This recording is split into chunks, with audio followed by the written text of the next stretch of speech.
guys, welcome back to We Watch the Movie. Yippee-ki-yay, motherfucker! Who are you then? Yeah, happy Christmas! For those of you who aren't... Santa! I know him. What's your favorite I know him. Just another American who saw too many movies as a child. So, Die Hard. It's a fucking Christmas movie. It is. You know, it's crazy that there is a debate going on at all that this is not a Christmas movie. I mean, for fuck's sake, you've got guns, violence, action, and Carl Winslow. How can you not have a Christmas movie in the middle of winter? The music is Christmas, there's Christmas lights everywhere, there's Christmas songs. John McClane is fucking humming a Christmas song coming down the hallway. It's a Christmas movie. Yeah. There's no debate. It's over. You lose. Lethal Weapon, debatable. I still think it's a Christmas movie. I said good day, sir! Yippee-ki-yay, motherfucker. He's divorced, separated from his wife, and because he thought she was going to go make it in the big city, but then she'd come crawling back to him, and he's like, I got a backlog of criminals, and you don't just walk away from that.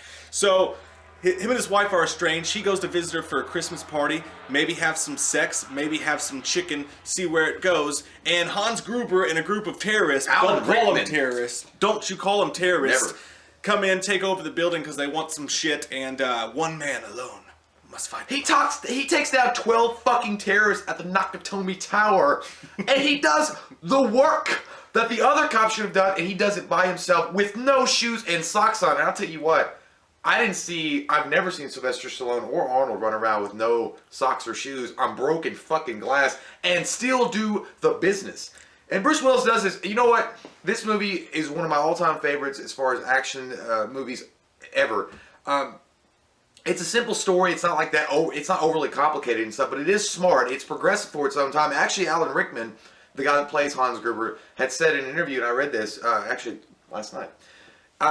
He said in an interview that he originally despised the idea of playing a bad guy for this because he was coming up on stage and theater acting. He was 41 at the time, and he had never been in a movie. When they offered him the role of Hans Gruber, he almost turned it down until he said he read the script, and he said it was the one selling factor was it was progressive because the black people in it they were intellectual. They weren't like the normal hood people. They were resourceful. So he thought, hey, I want to be a part of this movie. And he also said that the plot and the scripting and everything about it was intelligent and it flowed together really nice. And I agree with him 100%. That's definitely when I watch this movie, despite it being older, the plot is so well done, and it is an intellectual movie in a way. You know what I mean? Because you think it's one thing, and they do a good enough job going along with this. They are terrorists, and they're gonna they want bad guys released all over the world. Hands too close to my face. Don't touch it! And he's so cocky. He walks up to like the little models that he sees, and he says whatever that thing about Alexander the Great or whoever it was that said that. He was like, and there were no more lands to conquer. So he wept, and he was like, the benefits of a world-class education. Well, he's so into himself and cocky, but he's also such a super badass. He's one of the best villains of all time. He is no doubt one of the best villains. And I will take a page out of John McClane's philosophy, though. Now I have a machine gun. Ho. And that was the other thing about Alan Rickman playing Hans Gruber that was so cool about it. Was not only was he intelligent in bringing that weight to the role, but he also was able to do it in a deadpan fashion with comedy. Like when he reads the T-shirt when John McClane sends the bad guy down that says, "Now I have a machine gun, ho ho," and the way he's reading it, it's very deadpan and monotone, and it's funny as shit. You had Carl Winslow. I don't know what else I can't remember the guy's name, but I just know him as Carl Winslow. Yeah, that guy as the partner that talks to John McClane getting into the building. You have fucking Walter Peck as the news reporter. This man has no dick. You have the dude from the Breakfast Club. He's like, don't mess with the bull, young man. You will get the horns.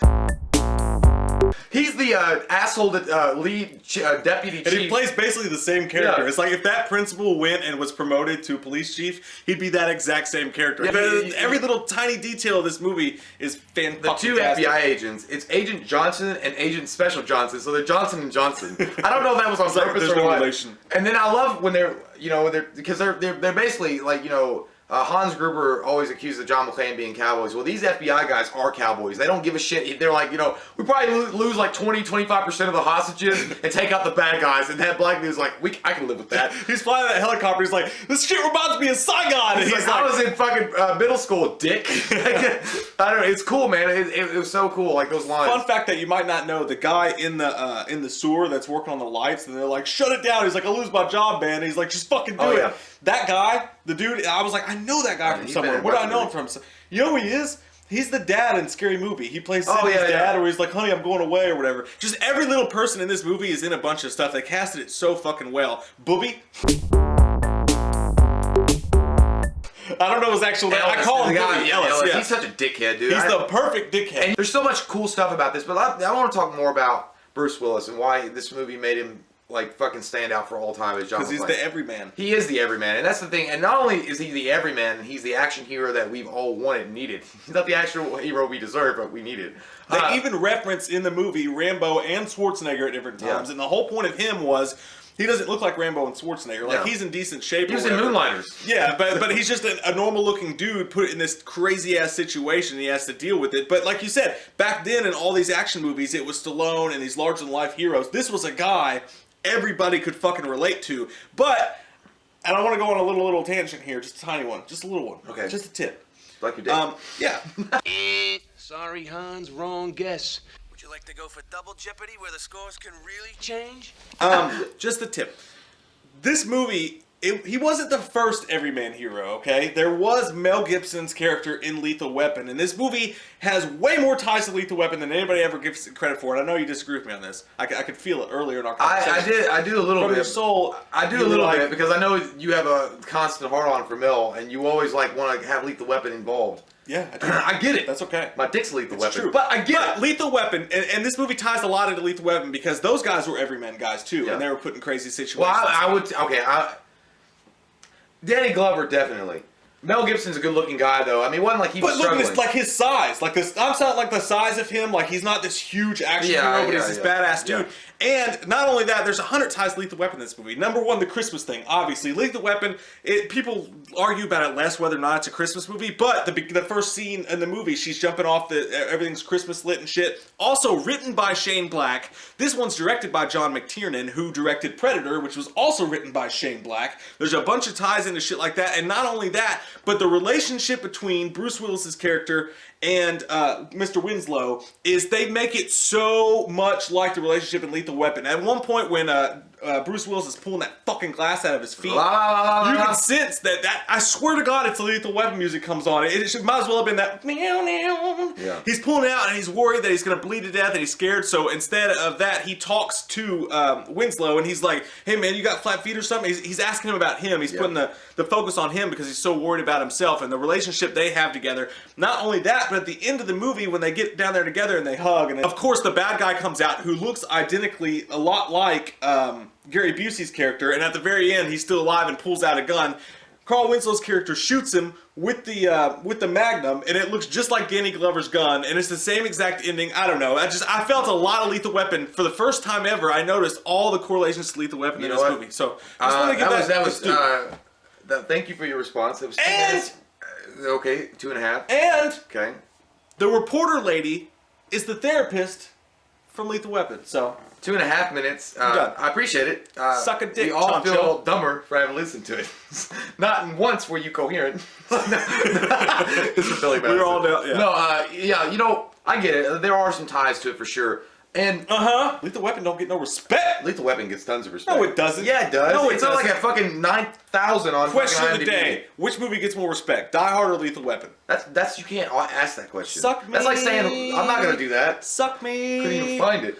He talks to himself too. Yeah. Because he knows that he's like in a bad situation. He's trying to get out of it. He's like, because why the fuck didn't you save him, John? He's like, because you'd be dead too, asshole. Yeah. Like that's how most of us would do it. Like in a situation, like you talk to yourself, trying to pump yourself up, trying to keep yourself going, and he does that, and he does it really well. I like it when he uses the titties on the wall to find his way back to where he was, and he taps. He's like, ladies. Yeah, That's the same exact so fucking good. thing that I would do in that situation. And I love just the little insults he has, like when he's wrapping the computer up with the bomb and he throws, he's like, "Eat this jerkweed" or whatever it was that he said. His insults were the fucking best. The entire movie. He said jerk off all the time. Yeah, and when he keeps trying to call the police and tell them what's going on, she's like, "Sir, this line's reserved for emergency calls only." And he's like, "Lenny, what do you think? I'm trying to order a fucking pizza?"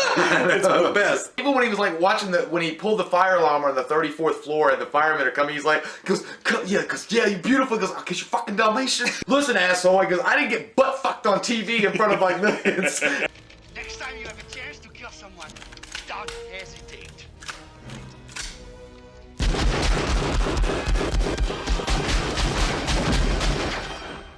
Thanks for the advice. John McClane, I mean, he fucking was what his character was supposed to be. Like, you didn't have to overly be like, this guy's a cop. Everything he did, every way he acted, he just embodied that so perfectly. Alan Rickman, I hate that he died because he would have been. I would have loved to see him back in like a bad guy role again. Well, he did it with Snape with Harry Potter, but I mean, go to a extreme level again. Like He's had a bunch of great roles, but this is totally my favorite. And there's things about it, like there's little things I didn't know, like the face when he gets dropped from the Nakatomi building. Yeah. The reason why that is such a phenomenal shot, I read this too. He was supposed to be dropped. He agreed to be dropped 25 feet on an air mattress, and they were going to count to 3, but they decided to let go at 1. I didn't know that. So his face makes perfect sense. That's why he's like. That's because the director thought they would get a better reaction. He looked like you came too early. Like, yeah. Like you're in bed and you're not ready for it, but then you get that sensation and you know what's going to happen. You're like.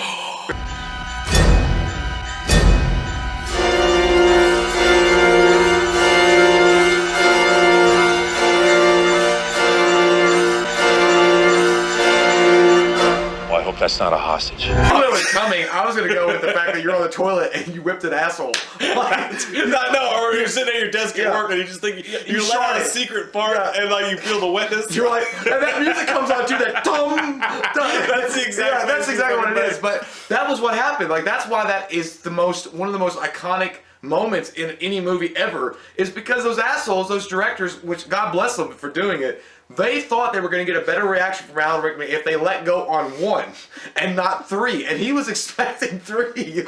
I mean, that was insane. Like, it's cool. It's cool how you fucking find all this stuff out later if you go and look at the great American Google. I could read too, Dan. This movie will always stand the test of time, and I mean, it's no doubt that it should be amongst your Christmas movies, along with Scrooge and Christmas Story. You gotta watch. I make my kids watch it on Christmas. Good for you. As dirty as it is. Terrible person. There's only like 1 titty. There's multiple curse 3 words. titties probably, because when they're trying to have sex in the office and they like pull them out, you only see like 1 titty, but then the girl that's splashed on the wall, 2 titties. She has pretty good So boobs, it's too. a count of 3 titties, and that's okay. And by the way, I want to talk about Holly. She's not paying attention. I want to talk about anyways. Holly really quick.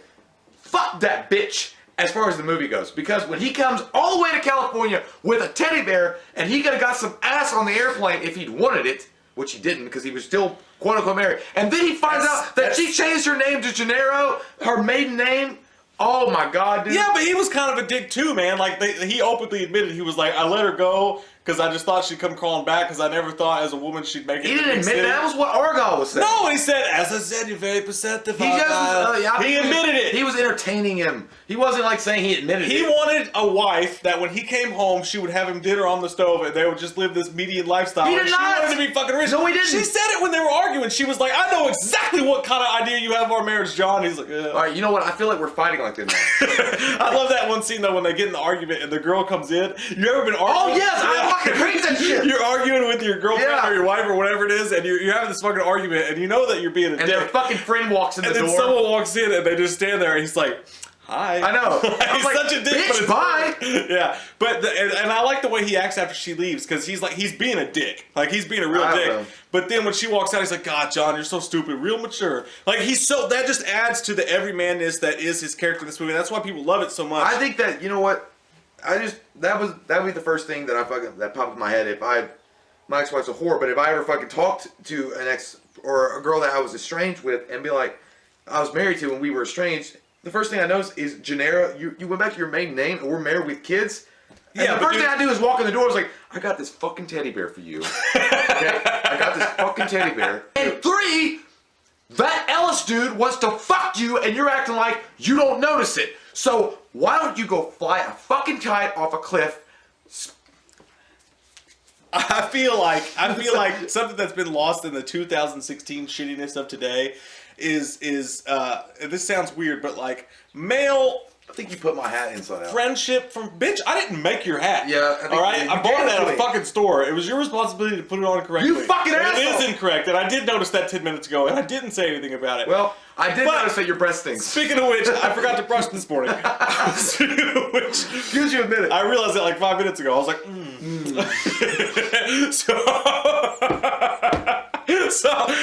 I wanted to mention this is perfect time to mention it. I feel like this movie captures something that's missing from today's world, and that's like dudes being friends. Yes. And respecting the friendship of dudes. Yes. And you know what? Just because we make a YouTube channel, constantly people are like, y'all suck each other's dicks, don't you? Yeah. It's like, no, man, we're friends. God damn it. I don't want to suck his dick or anyone else's dick for that matter. If you do, that's cool, but it's not my thing. I think dicks are ugly, I think dudes are ugly, but guys can be friends. Like, even the dude he meets in the airport, the guy's like, hey, let me tell you something. When you get off the airplane, rub your feet. And at first he's like, fuck you, dickwad. Yeah. But then he's sitting there and he's rubbing his feet. He's like, I'll be damned.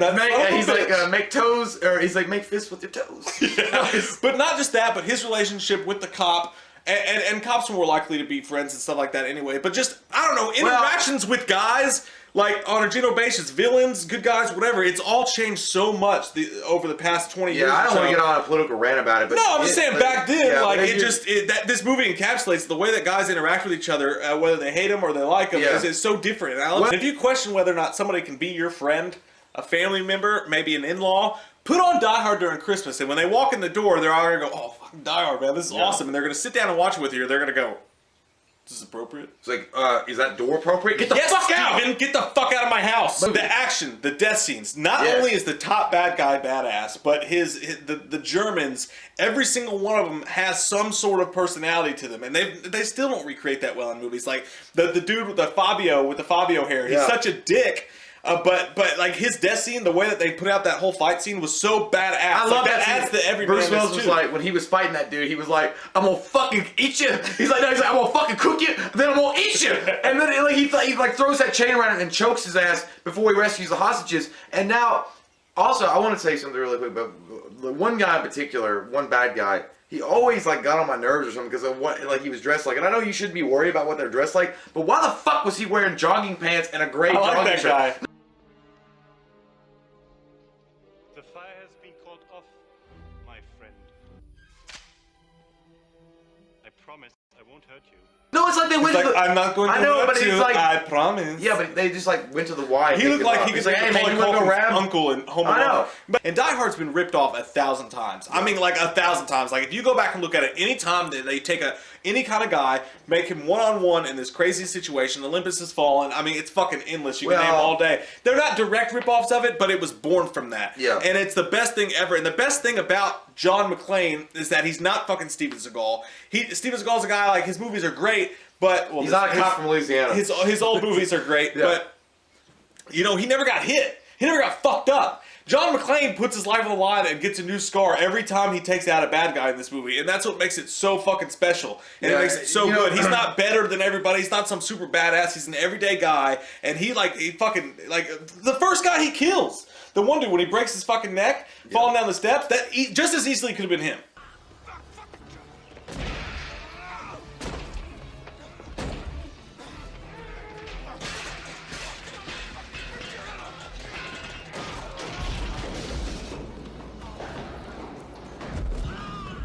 You know? I love that. At the end of the day, this movie's gonna get a 10. It's a fucking 10. Fucking 10. If I could give it a higher fucking score, I would. I'm not taking anything from Rocky or Rambo or the Arnold Schwarzenegger, Conan the Barbarians, because those are great and they have their place. In Commando, they have their place as well. I'm just doing that. There's a barrier. No, there's not. It's an imaginary barrier. Well, you're forceful. And you're not respecting it. Comment down below, Die Hard or Lethal Weapon? Is Lethal Weapon a Christmas movie? You always are throwing Lethal Weapon. Is Lethal Weapon a Christmas movie? I say yes. What's better? Because don't ask if Die Hard's a Christmas movie, because the answer's fucking yes. And if it's not, then you can goddamn unsubscribe right now. No, don't do that. No, don't do that. I'm sorry. I'm sorry. We only have a couple. Be our Christmas miracle. Comment down below, let us know what your all's thoughts are. We got one more Christmas video coming up for you. It ain't done yet, god damn it!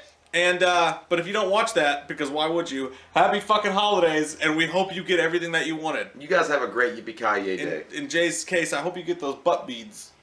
I'm working on it. I hope that they come in from Amazon. Comment down below. We love your fucking faces. If you're new to the channel, click that subscribe button and get some goddamn wow opinions. We watched a